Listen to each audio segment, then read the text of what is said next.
കേരളത്തിൽ നിന്ന് വാരണാസിയിലേക്ക് ട്രെയിനിൽ ഒരു യാത്ര പോയാലോ? നമ്മുടെ കേരളത്തിൽ നിന്ന് നേരിട്ട് വാരണാസിയിലേക്ക് ഒരു ട്രെയിൻ മാത്രമേ സർവീസ് ഉള്ളൂ. എറണാകുളം ജംഗ്ഷനിൽ നിന്ന് എല്ലാ ശനിയാഴ്ചയും രാത്രി പട്നയിലേക്ക് പോകുന്ന സൂപ്പർ ഫാസ്റ്റ്.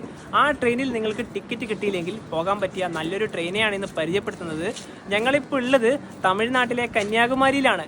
ഈ ട്രെയിൻ ഏറ്റവും കൂടുതൽ ഉപകാരപ്പെടുക തെക്കൻ കേരളത്തിലുള്ളവർക്കാണ്. കന്യാകുമാരി റെയിൽവേ സ്റ്റേഷന് എല്ലാ വ്യാഴാഴ്ചയും രാത്രി 8:30 ബനാറസിലേക്ക് പോകുന്ന കാശി തമിഴ് സംഗമം എക്സ്പ്രസ്സിലാണ് ഇന്നത്തെ ഞങ്ങളുടെ യാത്ര.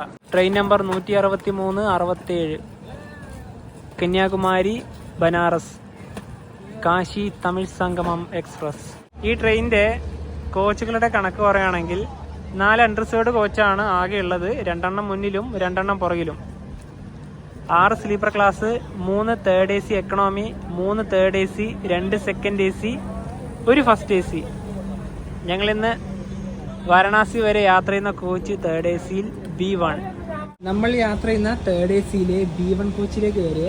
അപ്പോൾ ഇവിടെയാണ് ഞങ്ങളുടെ 2 ബെർത്തുകൾ വരുന്നത്. ഈ ട്രെയിനിലും ടിക്കറ്റ് കിട്ടാൻ നന്നേ ബുദ്ധിമുട്ട് തന്നെയാണ്. ഞങ്ങളുണ്ടല്ലോ 2 മാസം മുന്നെയാണ് ഈ ട്രെയിനിൽ ബുക്ക് ചെയ്തത്. അതായത് അഡ്വാൻസ് ആയിട്ട് 60 ദിവസം മുന്നേ ബുക്ക് ചെയ്യുമല്ലോ, അതേപോലെ തന്നെ 2470 രൂപയാണ് കന്യാകുമാരിയിൽ നിന്ന് വാരണാസി വരെ തേർഡ് ACക്ക് ഒരാൾക്ക് വന്ന ടിക്കറ്റ് ചാർജ്.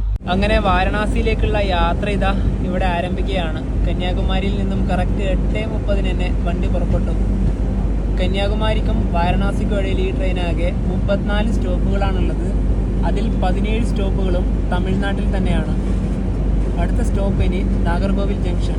8:50 ട്രെയിൻ ഇപ്പോൾ നാഗർകോവിൽ ജംഗ്ഷനിലേക്ക് എത്തി. കേരളത്തിൽ നിന്ന് വാരണാസിയിലേക്ക് ഈ ട്രെയിനിൽ പോകാൻ ഉദ്ദേശിക്കുന്നുണ്ടെങ്കിൽ ഇവിടെ വന്നിട്ടാണ് കയറേണ്ടത്. വൈകുന്നേരം കൊല്ലത്ത് നിന്ന് പുറപ്പെടുന്ന നാഗർകോവിൽ പാസഞ്ചറിന് കയറിയിട്ട് വരാം. സുഖമായിട്ട് ഈ ട്രെയിനിൽ കയറി പോകാം. പരശുവിന് വരാൻ റെക്കമെൻഡ് ചെയ്യുന്നില്ല, കാരണം അത് പലപ്പോഴും ലേറ്റ് ആവും. 12:30 അങ്ങനെ ചെന്നൈയിലേക്ക് ഇതാ ട്രെയിൻ എത്തി. വരാൻ പോകും.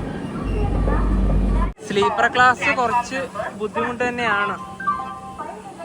ഒരുപാട് ആൾക്കാരുണ്ട് ഇവിടുന്ന് കയറാൻ.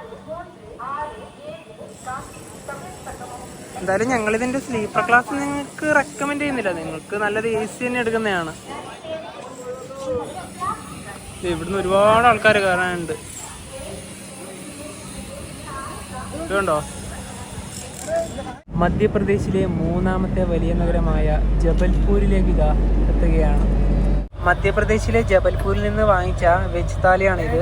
ഇതിന്റെ കൂടെ തന്നെ ഇതാ റൊട്ടിയും കൂടെ കാണാം. അങ്ങനെ നമ്മളിതാ പ്രയാഗ്രാജിലേക്ക് എത്തി. പ്രയാഗ്രാജ് ചിയോക്കി സ്റ്റേഷൻ. ഇനിയിപ്പോൾ അടുത്ത് തന്നെയാണ് വാരണാസി. കന്യാകുമാരിയിൽ നിന്നും ട്രെയിനിൽ യാത്ര ചെയ്ത് ഞങ്ങളിതാ വാരണാസി റെയിൽവേ സ്റ്റേഷനിലേക്ക് എത്തിയിരിക്കുകയാണ്.